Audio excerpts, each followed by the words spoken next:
Welcome live, and we are on March 16th, the day before St. Patty's Day at 7 p.m. Eastern Standard. We're going to be talking about what really drives your skills and behaviors for Scrum.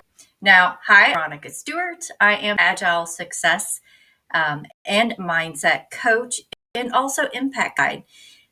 We will be having a series of the Scrum Master Impact series that I'll be going through every week live here, talking about aspects of Scrum Master. Now, there are many other things that are out there today that talk about the practices in being a Scrum Master.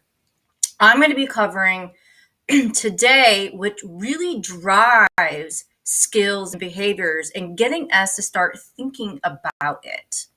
So let's get started here. Now, we are going to be streaming on the Rethink with Veronica YouTube channel. And so we have the subscription here. So those of you that might be over in another area, you might want to hop off and come over to the YouTube channel, as this is where the Scrum Master series is going to live going forward.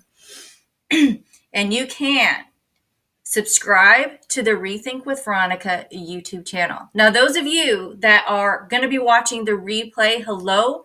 I'm going to go through each of these topics. So as you are following along, if you are live or watching the replay, you should be able to follow along well. So I'm practicing this, getting better at it in truth. Now, I'm going to go ahead and jump to it and show you a particular graphic that I shared on LinkedIn. And here we go. I like this view better. Hold on one second. Let me get rid of my caption. So I created this 4-dimensional view, which I call Thrive for Excellence, which has all the elements of Scrum Masters, advancing Scrum Masters to leaders of resilience. Now, if you really look at Jeff Watts, look at Barry Overeem, all the other really thought leaders when it comes to the role of the Scrum Master, Scrum Alliance, Scrum.org, they're always talking about the characteristics of a Scrum Master. Now, if you notice, when you start to dive and peel that onion, there are some huge similarities of what we start thinking about as people leaders. And so I believe that everyone can be a leader, but when it comes to Scrum Masters or team leads, right, depending on what kind of Agile practice you have, I say Scrum Master because it is the most popular framework that's out there today, especially on the rise of all the Agile adoptions, even the scaling frameworks such as SAFe. Most of the teams are really practicing Scrum. So I'm staying in that purview when I say Scrum Master. I also could be talking about RTEs. So today we're going to jump down to the bottom portion where you see identity. This is what we're going to be covering today. We're going to actually spend time, a couple of sessions really in this identity dimension, because, and you're going to learn in just a second here, this is where all the other dimensions are driven from. And so that's why I'm starting on this first dimension here. Now, we're going to take another look. We're going to jump back to this. Don't worry, this isn't the first time that you're going to see this. Oops, that is not what I wanted to show. Hold on here, folks. Wait a minute. Where's my visuals? Give me 1 second here. I'm showing you a lot of junk that was not supposed to be there. Okay, here we go. Here we go. I'm going to reshare this again. This is what happens when you try to create creative things and they're all in one spot to try to save time. It doesn't turn out the way you want it, but that's okay because we're agile, right? We adapt. Now, here we go. This is what I wanted to show you guys. Let me change my view here. We are going to talk about, which this is the Neuro-Linguistic Programming Change Logical Model from Peter Dilst. I love using this logical model because it gets you to understand when it comes to change or doing things as our human behavior, what drives what. And so this is why I start from this and coach through this. So we're going to start from the top here. Mission, you will see this model. The one that I pulled here has mission, but you'll also know as purpose, right? So if we're talking about an individual, it's what's your purpose as an individual, right? What are you here to do? Now, this troubles some people where they think that this has to be all be all. I'm going to release you from that stress because here's the thing. There's no such thing as one purpose your whole entire life. You probably need to hear this. Now, I did have a question is, how many of you out there have done a purpose exercise? I would love to know. And so go ahead and put it in the chat comments, those of you that are watching now or the replay. Let me know if you have done a purpose exercise. I would love to know. Now we're going to jump in to that logical model here. So here's the thing. Purpose sits at the top because that starts to drive everything below. So think of the pyramid of how everything gets driven below. Now look at the bottom. What most organizations and people in truth will tend to jump to how we do something.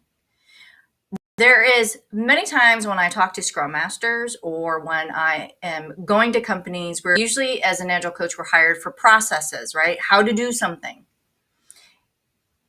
That sits at a lower level. A lot of my curious questions are really what is above, even as a company or when I talk to individuals. So I will ask, what's the company's purpose, right? Natural question. What's the mission? So if you think about you as an individual, this is where I always encourage. And when I do my Scrum Master impact identity program, we start with really getting clarity of what your purpose is. And so in this piece, this is what drives the rest. Go down to the bottom. And bear with me because I'm going to tie all this together and how this relates to actually the Scrum Master career, the role. I like to call it a career when you have 1.4 million of you out there and growing. So here, when you talk about identity, this is who you are.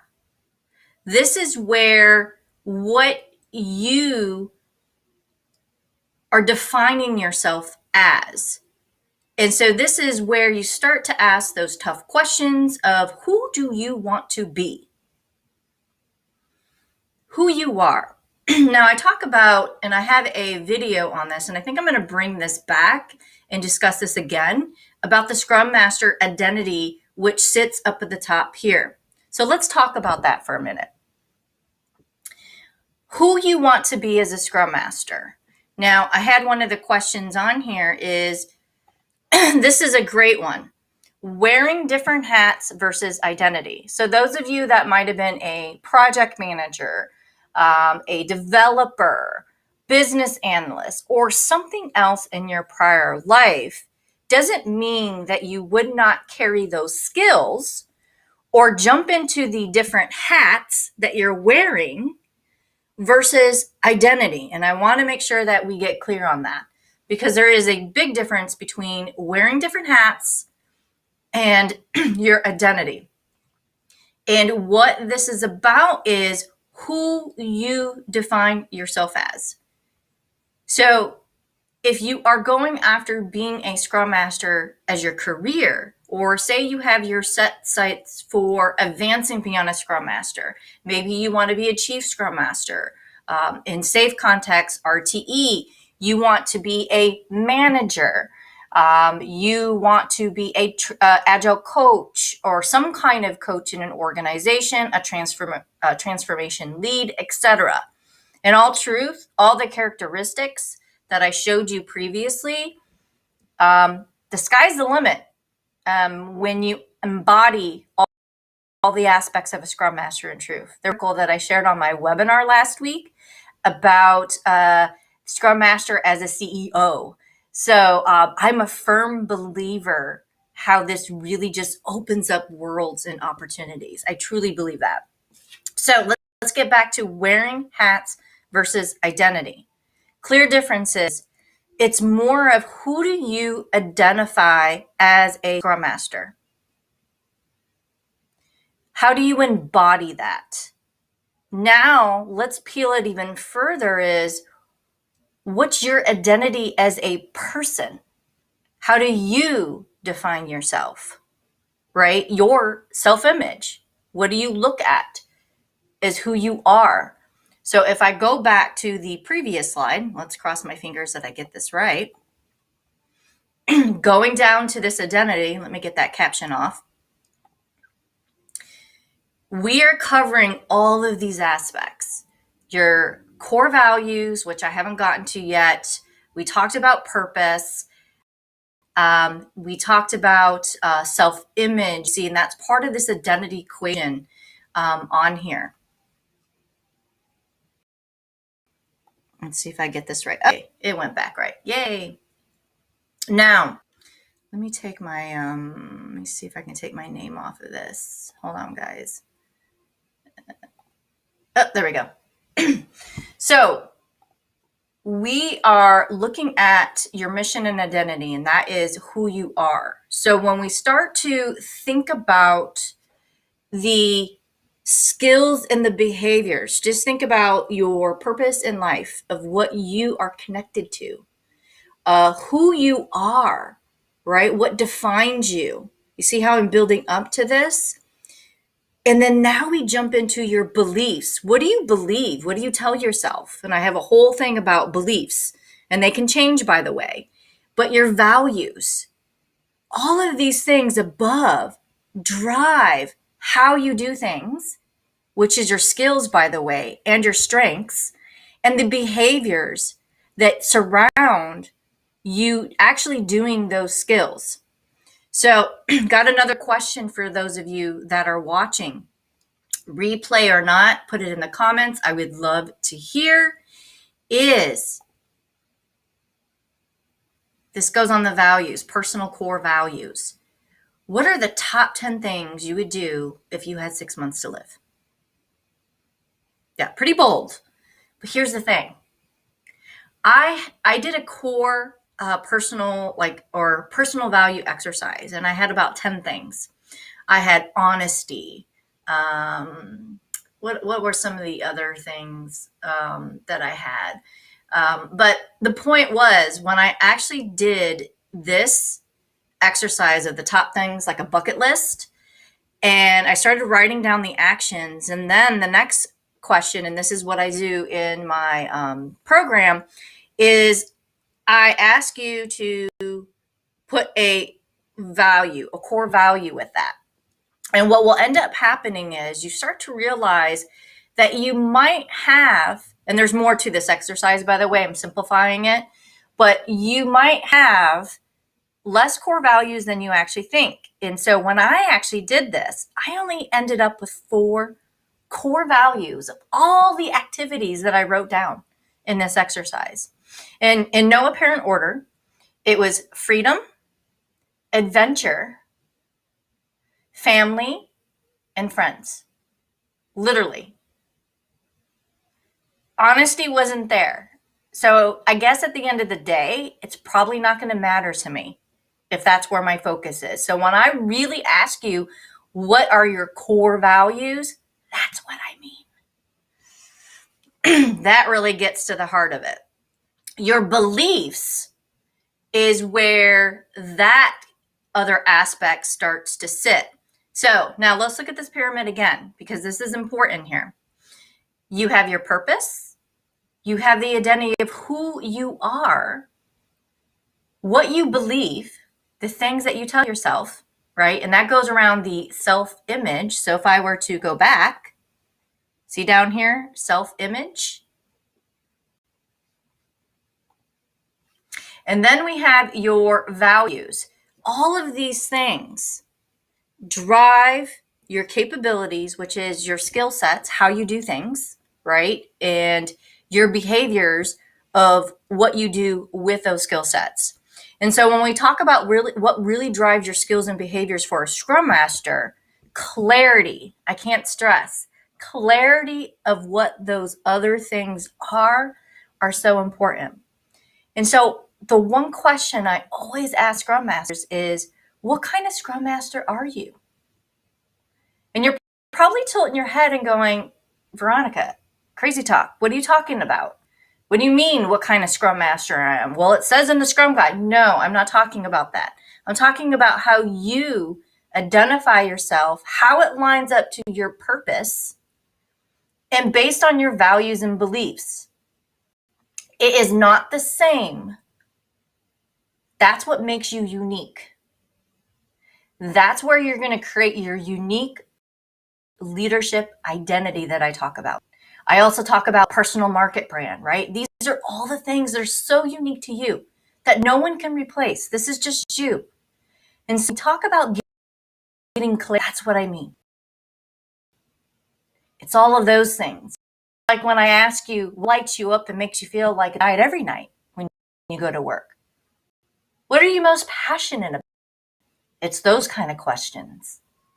When we get clear on that, now think about your skill sets, your behavior, what that does.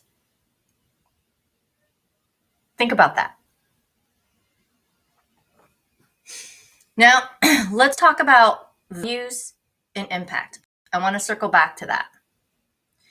Now, your values and impact, I talk about impact a lot because there is a way to actually measure it, and it sits at a higher level. So some of you are probably familiar with tons of personality assessments that are out there. You got your Strength Finder, DISC, Myers-Briggs, right? You got all of those things out there. Well, believe it or not, they sit at a lower level here where the behaviors and your personalities, there is a correlation to how your beliefs. But here's the thing. Being a life coach and working with NLP, I can tell you right now that your beliefs can change because I actually help remove beliefs. So if you have fears or you have doubt or if you have things that hold you back in life, and we do some change work there, your beliefs are going to change, which in turn could change some of your personality.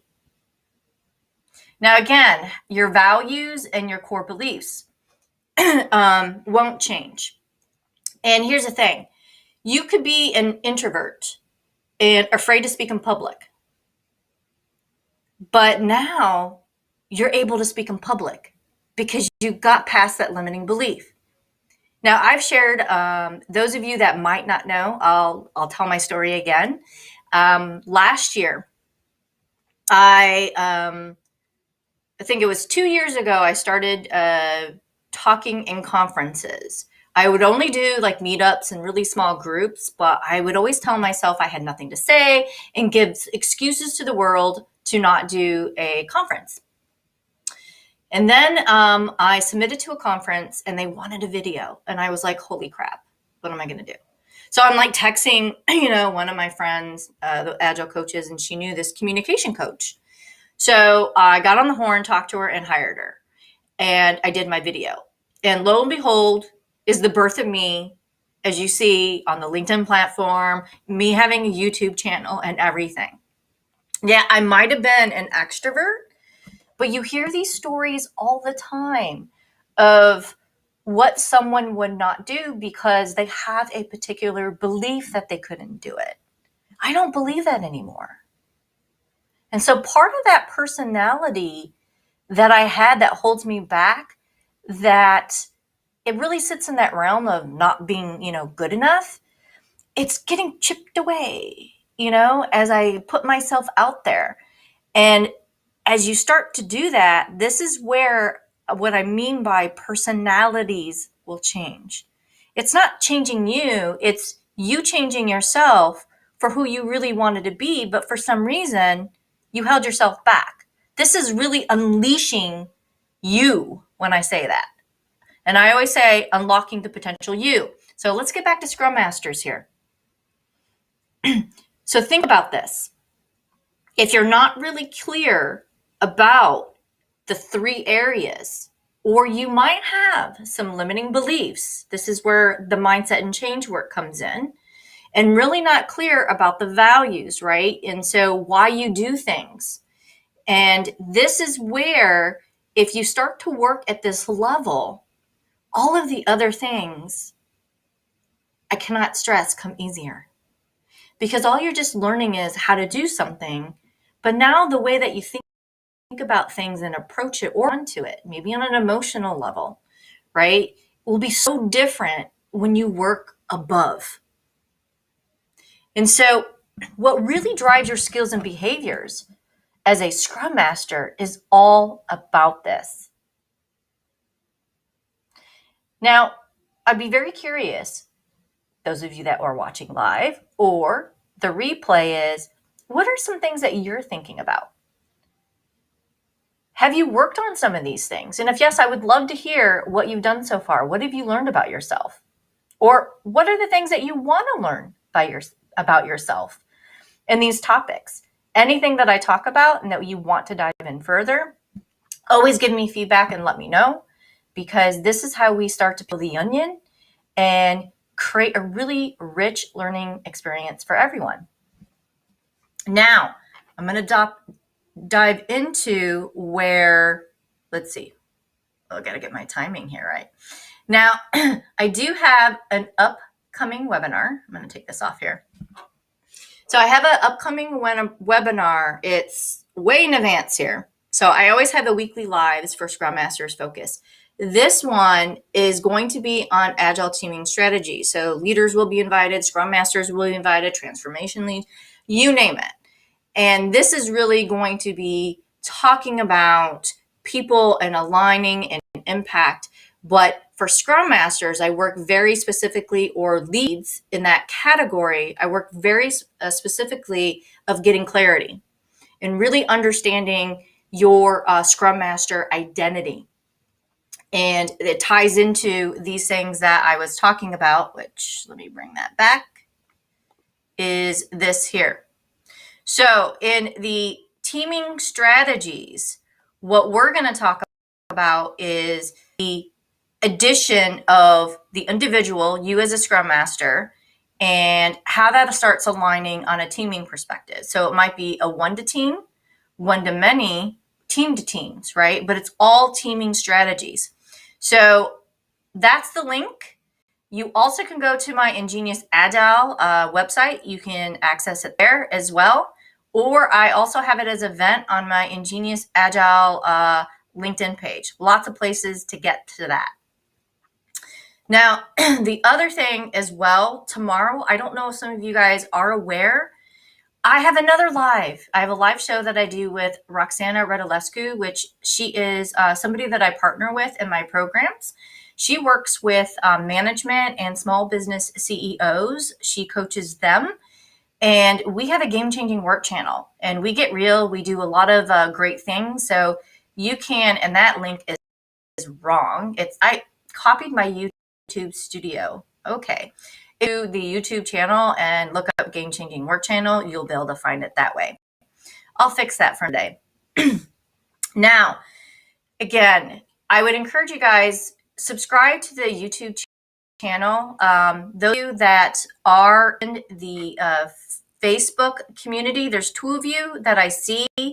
I have been debating, and this is where I really need some feedback, am I going to sunset that group? There hasn't been a lot of activity. Some people have been saying I don't really like Facebook. And so I've been thinking about really bringing everything to one platform and trying to put it in LinkedIn as much as possible so you don't have to go over to Facebook. So if you guys can leave me back, I would really appreciate, because I'm trying to create things a little bit more integrated in social platform or the other. So let me know what you guys think on. We're going to sum up full of things here. So let me see where my other, but you know what? As much as I think I'm slick, this is what happens. Now,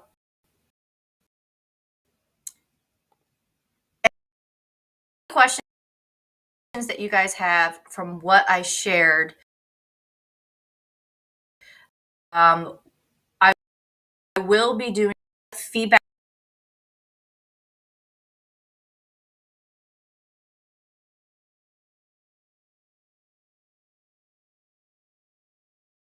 very creative. People actually have conversations by chat, or you can raise your hand. Know how you guys are wanting to do the Q&A. Anybody that has questions, we can get on and we can start talking about these things. So please let me know how you guys want to create this learning experience. It's all about you and help benefiting all of you guys.